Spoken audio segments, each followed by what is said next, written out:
Hey, what's up? Catlord here, and I just want to make a quick video about my latest project, the Hori dual core mod. So I got a lot of different joysticks. I got Horis, I got Mad Cats, I got Moss sticks. I even have a Salabi Korean stick. But one thing I don't have is a dual modded joystick. So I decided it's about time to go build one. And I wanted to build one, but I wanted to make it kind of unique, which I'll get into later. But a lot of you will recognize this case as the Tekken 5 Tekken 10th anniversary joystick that came bundled with Tekken 5 for the PlayStation 2 in the collector's edition. And this was my first Japanese joystick. It has a special place in my heart. I played the hell out of it. As you can see, there's faded away here from my palm wrist. And pretty much I played it until I frayed the cord out, and I didn't have much use for it, so it's just been chilling in my attic for a bunch of years now. So I decided that maybe it's about time to go resurrect this stick. So it came default with Hori parts, Hori joystick and buttons. So what I did was I replaced them. The buttons I replaced with Shimizu PS15s for a specific reason, which I'll get into later. And the joystick uses the Sanwa JLF-TP. Standard joystick. One thing I want to note is that the mounting plate for the anniversary edition does not support the Sanwa JLF-TP. You have to do a custom rigging job, which I don't recommend. So if you're looking to use a Sanwa joystick, you're better off using a mounting plate such as the Hori Real Arcade Pro or the Mad Catz TE. The start and select buttons, I just left as stock. Had no problems with them, didn't need to replace them, didn't see the need for it. Okay, so let's test this stick out and see if it works. Okay, so it seemed that the joystick works fine under the Xbox. The stick also seems to be just fine on the PlayStation 3 as far as going through menus. So let's try it out in actual game and see how it works.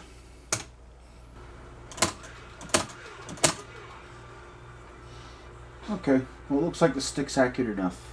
So let's get on to what actually makes this stick unique. Okay, now it's time to show you what makes my dual modded stick different.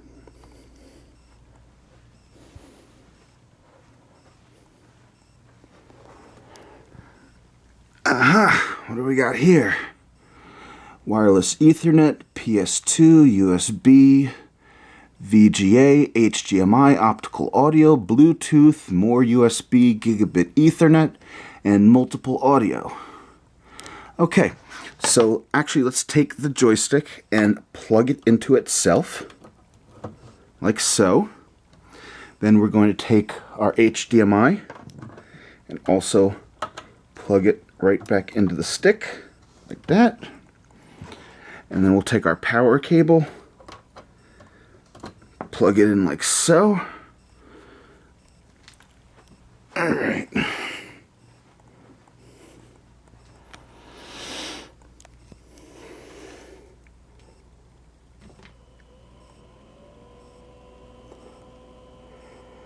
And here we have our power and hard drive LEDs.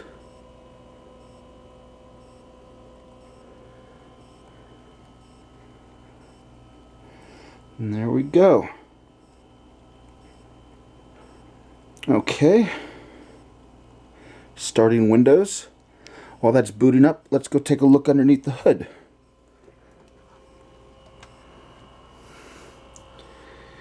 And here we go. This is an Asus Mini ITX motherboard using the Ion chipset, which is an NVIDIA 9400M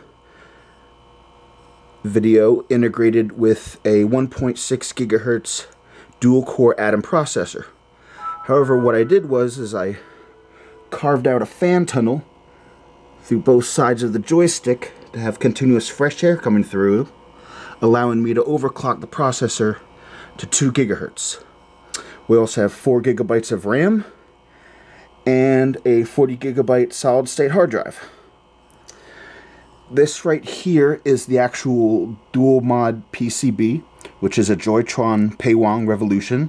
I picked up, I think, for 55 bucks online. And we have our Sanwa stick. And as I mentioned before, I specifically used the Shimizu PS15 buttons for a reason. And the reason being is that heatsink is so high up, if I use standard buttons, I wouldn't have enough clearance room to close the lid.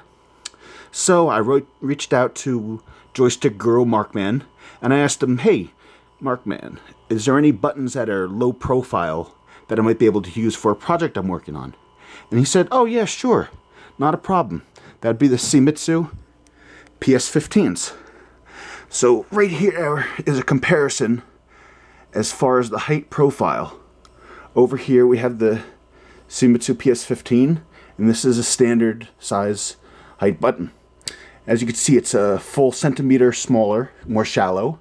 So what I did was I bent down these pins, and in doing so, I actually had enough room, clearance room, to close the lid, even with that gigantic heatsink taking up so much of the room.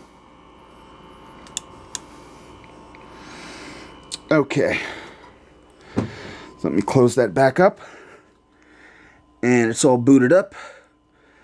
So let's take a closer look into the actual Hori dual core mod. Okay, so here we are at the desktop. The joystick is running Windows 7 Ultimate Edition, full. And since it is a full PC, you can plug your mouse and keyboard into the back and use it like a regular PC. However, that's not really necessary because there's an application called XPadder, which allows you to use a joystick to control the mouse around. Also, the buttons you can map to mouse buttons as well as standard keyboard controls like enter, escape, page up, page down, so you can quickly go through it and navigate that way. As well, you don't even really need a full keyboard because the joystick has Bluetooth capability, so as long as you have a Bluetooth device that you can tether to it, such as a tablet or keyboard or even a phone, you can actually use it to control a keyboard, like so.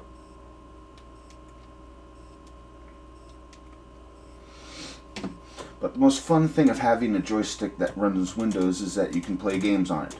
So let's run through some games.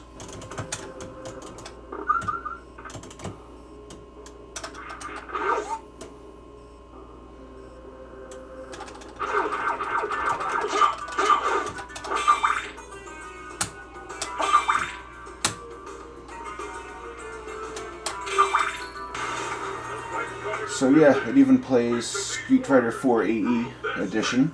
However, I have to play at the lowest resolution because the processor isn't too powerful. However, it's still a self-contained Street Fighter 4 cabinet inside a joystick. As well, if you have friends over who you want to play with, you can actually plug their joystick right into this joystick, so both of you can play. Well, there you have it. There's a summary of my latest dual-modded joystick / PC. And it's really fun building it, and I'm glad to have it. And can't wait to load it up with MAME and emulators as well as recent games. And have it as a nice little fun system on the side as well as maybe travel around with.